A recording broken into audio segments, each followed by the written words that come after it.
welcome to a very special episode of the Let's Get Vulnerable podcast. And I am also putting this on YouTube. So, hello, YouTube, as well. And this came to me from one of our members in the Successful Women Great Relationships Facebook group. I do ask the members what podcast topics they want me to talk about. So if you're not a member yet, what are you doing? Head over to Facebook. You can just search Successful Women Great Relationships. That group will pop up. You can apply and we'll add you into the group. But I love asking the women in there, hey, what do you need me to talk about? Because everything I do is to help you all on your journey, wherever you're at. So this came from the group. It's a great question. I'm going to read it to you and then I'm going to answer it.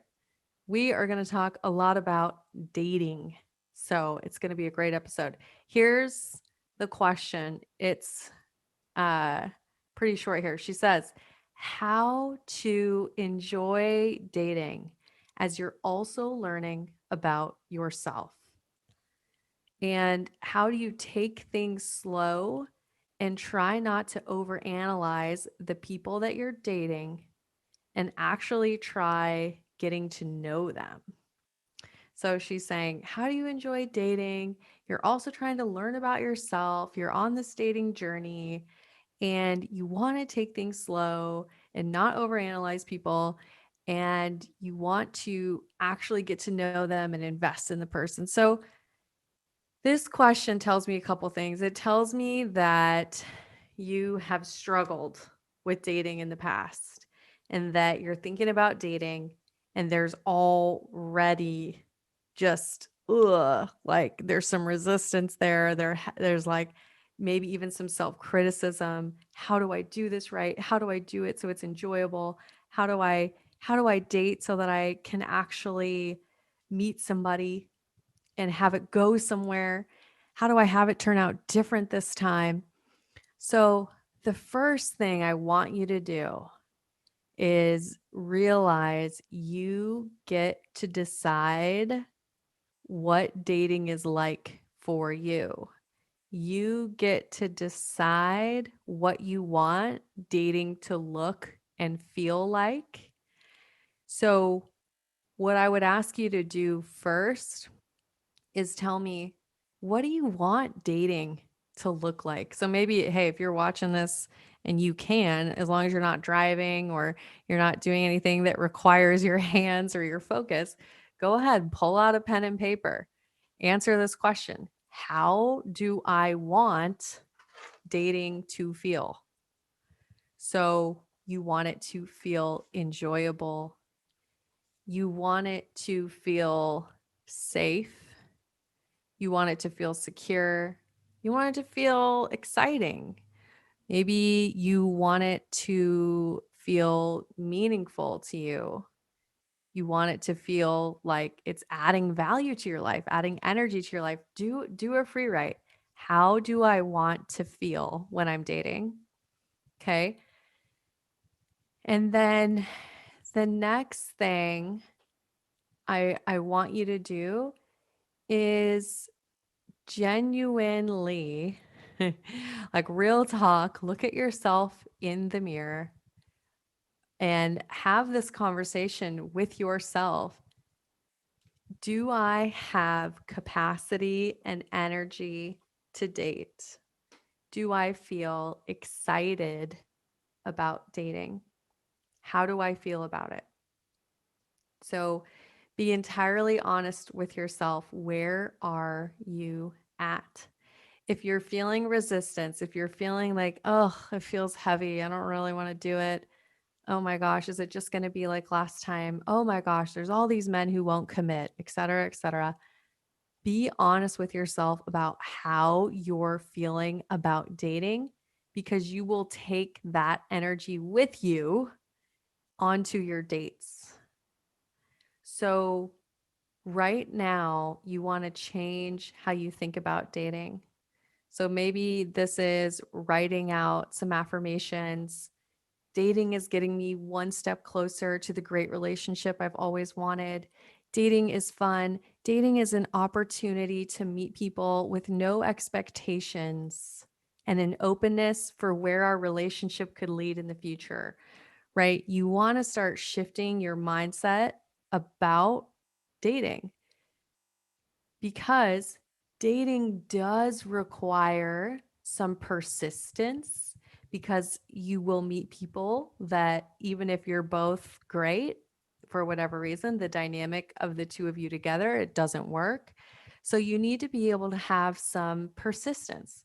And we can only stay persistent with things that we enjoy, with things that are sustainable, that are not draining our energy. It's just like a gym routine. A gym routine. If you create a routine that you're there for 3 hours and it takes up your whole day and you feel totally drained and you're incredibly sore from it, you are not going to keep up that routine every single day for a year. I mean, maybe if you're a very advanced person and you've been training for years, but if you are new to working out and you try to jump into that 3 hour a day gym routine, you won't maintain it. So the way you show up in dating needs to be sustainable. And for that to happen, you have to change your beliefs about dating and you have to be clear on how you want to feel as you're dating. Okay. And then to really just because I know I didn't really answer the question, but I went deeper than what the question was asking. And if you do those things, it will take care of the question. However, since I want to give value and I want to answer this question to some extent, I will address it. This idea of how do you not lose yourself? How do you continue on your own healing journey as you're dating? Let's talk about it. So, number 1, you have to be willing to continue the work on yourself no matter your relationship status. So people will say like, "Oh, but how do I make space for a partner if I'm working on me?" Guess what? You're going to be working on you when you have a partner. It doesn't end. So you have to learn to make space for the work on yourself and allowing yourself to emotionally invest into a relationship. And what you want to do is get really good at tuning into yourself and knowing what your capacity is for emotional investment into the relationship. So here's what often happens. Okay, we do all this work, we feel great, and we attract a partner. And then all of a sudden, we start putting all our focus on that person and we stop doing the work on ourselves that helped us feel really great. And then the way we're showing up in the relationship is actually sabotaging the relationship. So you have to keep doing the work on yourself no matter your relationship status. And you have to let the secure attachment guide you as to how much you should emotionally invest. Okay, let me explain this. You need to have data and information because you're being a love scientist. As a love scientist, you need the data that supports, oh, this is a healthy relationship that I can emotionally invest into. It's like trying to walk over a bridge and you know nothing about the bridge. You don't know when it was built or how sturdy it is or if it has weight bearing capacity. And you're not going to just blindly walk across the bridge. In dating, you need to know that the relationship can support your investment. And you may not ever know 100% fully that it will, but you need to have some idea of, hey, yeah, this person does have emotional availability. This person is genuinely interested and putting in the work that it takes to build a relationship. And you owe it to yourself to pace your emotional investment in correspondence with how much security has been established. I hope that makes sense. This is stuff I really talk about with my private clients a lot. So people who are in the program, we talk about this a lot. But being able to correlate your emotional investment with the security that you feel in the relationship. And guess what? You cannot build secure attachment on the first date. My anxiously attached people, I have so much compassion for you because that was me in the past.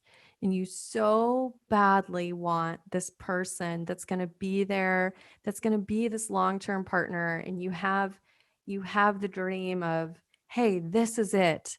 You know, back when I had a lot of anxious attachment strategies, it'd be the third date and I'm already thinking about the wedding and what dress should I get, etc. Because it's that fantasy of, oh, this is it. Guess what? There was no data, there was no information, there was no secure attachment built that had earned that emotional investment. That emotional investment was misplaced. It was misplaced. It didn't belong in that relationship. So, all this to say about dating, look at your mindset in terms of how are you thinking about dating? Make sure that you're telling yourself a positive narrative about it. Ask yourself, how do you want to feel in dating? What do you want your dating experience to feel like? And then get really intentional with your emotional investment and the relationship pacing, and understand the work on yourself will continue whether you are single or in a relationship. And when you are working on yourself, you are also going to attract people who are working on themselves. And the work needs to continue as the two of you build a partnership. All right, y'all. This is some deep dating dive here, and I hope it was helpful. I guess it's cuffing season, as the kids say. The older I get, I feel like I can say as the kids say, and it actually rings true. So cuffing season, y'all, and dating at this time, sometimes with the holidays coming, etc. Maybe it could cause you to feel like, oh, I just don't want to be alone. You can give yourself everything. A relationship cannot give you anything you can't give yourself. A relationship is simply a multiplier. Your worth is not determined by your relationship status. Enjoy the time that you're single and use it to level up, to heal, to be able to attract that high value partner. And obviously, if you want help doing that, as I've mentioned, October is a great time to join the ESL program. We have a really special offer going on. So make sure you apply to the program if you'd like some help. Because I have some people who come to the program and they're like, I had to do something. Otherwise, I was just going to keep dating people. I was going to keep like wasting my energy on relationships that didn't go anywhere. And I'm doing this program because I know I need to stop the cycle. Otherwise, I'm just going to keep dating and having these situationships that go nowhere. And it just drains my energy and keeps me stuck. So if you want to break the cycle and enjoy the holidays, join the program. We'll help you out. All right, y'all. I hope you got a lot of value out of this episode. I hope that if you know someone who needs it, you share it with them. And of course, I'm wishing you high self-worth and great relationships. I'll talk to you soon.